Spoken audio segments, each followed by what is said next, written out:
In Memoriam, Arthur Henry Hallam by Alfred Lord Tennyson, a great elegy on grief, faith, doubt, and hope, written for his closest friend Arthur Henry Hallam, who died suddenly in Vienna in 1833 at the age of 22.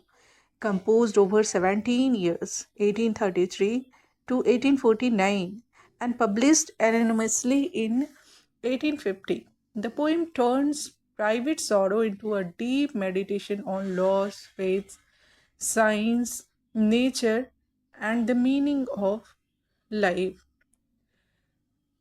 Form and structure are it is written in 133 cantos plus prologue, epilogue. So there's about 2960 lines in this poem. Each canto is in iambic tetrameter quatrains with ABBA rhyme scheme. The regular closed form creates a sense of contentment, like grief holding memories. Three Christmas sections marks the passage of 3 years and the progress of the soul from despair to hope. So overall structure of this poem is the way of the soul. In early cantos, there's grief and shock, raw sorrow, darkness, sense of loss, and loneliness. In middle, questions about God, nature, science, and human suffering. And later, hope and faith. Memory brings comfort, love becomes wider than death, and finally, affirmation, renewed faith, human progress, and trust in the future. So, the in prologue addressed to Christ ask for faith, forgiveness, and strength to accept life mysteries. In epilogue, written as a wedding song for Tennyson's sister, it celebrates love renewal and the continued presence of Hallam in spirit. So, in early cantos, deep personal mourning and sense of emptiness. Cantos 7, Dark House. The speaker visits Hallam's house at dawn. Nature seems indifferent to human sorrow. Ends with famous line: "It is better to have loved and lost than never to have loved at all." Middle cantos are full of doubt and science, conflict between faith in God and the harshness of nature. An infant cry in the night with no language but a cry, human pain and ignorance. Nature red in tooth and claw, nature is full of struggle, extinction and cruelty. Science and geology challenge traditional religious belief. Later cantos, hope and transcendences. Trance like vision of a Hallam presence, a sense of union beyond death.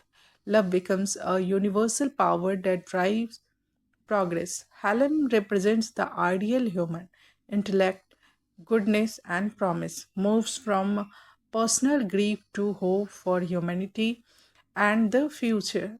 In the final cantos is affirmation, faith gradually returns not through proof but through love and trust. Ring out the darkness of the land, ring in the Christ that is to be. Ends with optimism, human unity, and belief in spiritual progress. So, the major theme here is grief and mourning, for shock to acceptance, poetry as a healing, faith versus doubt, and science, Victorian conflict between religion and scientific discovery, love and immortality, nature and time, progress and humanity, limits of language. Words can only partly express deep sorrow. Context किस context में इसको लिखा गया है? Written during a time of scientific discovery, geology evolution that question traditional faith, reflects Victorian anxieties about doubt, suffering, and meaning. Personal tragedy becomes a universal spiritual journey. Literary devices used in this poem is imagery, rich emotional images of nature, seasons, sea, light, and darkness.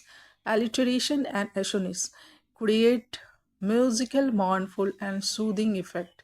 Repetition, keywords, and ideas recur, showing the cycle of grief. Symbolism, your trees, sheep, Christmas dawn, symbols of memory and hope. Apostrophe and rhetorical question, direct addresses to God, nature, Halem, express deep struggle, contrast, light versus dark, faith versus doubt, life versus death, and despair versus hope. Key quotation here is very important and always ask in exam. Strong Son of God, immortal love, whom we that have not seen thy face, by faith and faith alone embrace. It is a prologue. It is better to have loved and lost than never to have loved at all.